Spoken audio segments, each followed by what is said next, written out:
Hi, so today I'll be reviewing Brandon Sanderson's book, The Final Empire, which is part one of his trilogy, the Mistborn Trilogy. I think it is sold as the Mistborn in US and The Final Empire in the UK edition, and I have the UK edition, although I'm in India. But let's get started. So I'll start with a really non-spoilery plot description about what this book is about. Don't worry, this book won't have any spoiler at all. This video won't have any spoiler at all. So a non-spoilery description as short as I can go is that there is a mythical god-like being that is ruling over a whole empire, and he has been ruling over it for thousands of years. And this is a very grim world where ash falls from the sky because there are active volcanoes, and the magic system is basically you can ingest metal and you can produce a certain outcome. Like the society is divided in two different categories. One of them is Ka and another of them is nobles. And the Ska are basically a slave. So yeah, it's a pretty grim world, and that's where this story takes place. Now, the main character of this book are amazing. I feel like every one of the main characters, from whose point of view we get chapters, are fully fleshed out and really, their personalities come really through the page. For example, Kelsier, who's one of the main characters, I absolutely love him. Another main character, Vin, I absolutely love her as well. And both of them starts off as a very different person, and as a result they end off as a very different person, but they also help each other out in some ways in this book. And it's really well done. The characters are really well done. Brandon Sanderson clearly knows how to write characters and how to deliver a constructed motivation for every character so that their arc matches with the plot, which is done very well. The world building, as you can say from my initial non-spoilery description, I'm a major fan of the world building. Like, even though we just explore one city in this book, we do not go outside that city much. It still is a really good world building because it is like one of those iceberg that you see, and when you have seen the top of the iceberg, you know that okay, it's a really vast world building, and it has a lot of other things as well, which, like, when you read the first book you do not understand completely. I have finished the trilogy, so I know some of the things. So yeah, so the books get really good as you keep on going. The second and the third book are really as well, but this is the first book series. This is the first book review, so let's stick to that. So next, come to the prose. The prose of this book is really good as well. It's a really solid prose. It's nothing flowery, nothing like Patrick Rothfuss or J.R.R. Tolkien-esque prose, but this prose is really good, really well done. It is like a hammer and the nail thing where the writer just delivers what he wanted to deliver, and that's a really good thing. And I really enjoyed it because of that, because sometimes when a writer writes in a really flowery text, I've read books where they can get too much flowery and it just starts as like a really overproduced thing, and I didn't get that at all from this book or any of Brandon Sanderson's book that I've actually read. So I like the prose as well. So let's get into the ratings of it. So I'll be rating it on 5 or 6 different stages.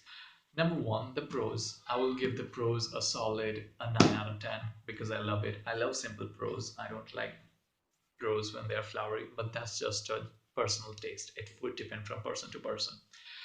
Second of it would be the world building. I would give the world building an 8 out of 10, and I want to see, like, when I read the first book, I would just give it a world building of 8 out of 10. Like, after reading all the 3 books, I would obviously give the world building a 10 out of 10.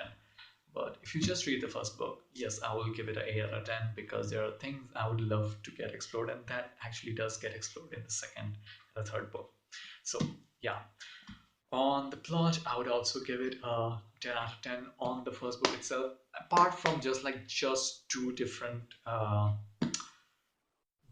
aspects of the plot that I found happened a little too fast, but like one of them happened in the ending and one of them happened in the middle of the book. That happens too fast.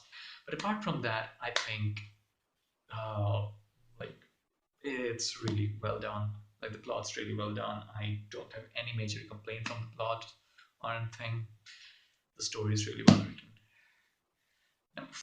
Number fourth would be the philosophic or the themes behind the book. And this book is very straightforward and it doesn't look like it has much themes in the beginning, but when you get into it, it has a lot of different themes. So a big chunk of the population is actually a slave, and other big chunks, another smaller chunk actually controls the bigger chunk of the population as a slave. So it has many political things as well. And one of the characters in the middle of the book, he discusses some of the things that I think is really important and really needs to be discussed and politically sound. And even he comes up at the end and he does some stuff that I really like. So yeah, on a theme, on a political basis, I would really give it 8 out of 10. I would not give it a 10 out of 10 because like because I have some issues with that. Oh god. Like, and this is not the non-spoiler. Like, I will maybe talk about that in a spoilery section if I ever do a video about that.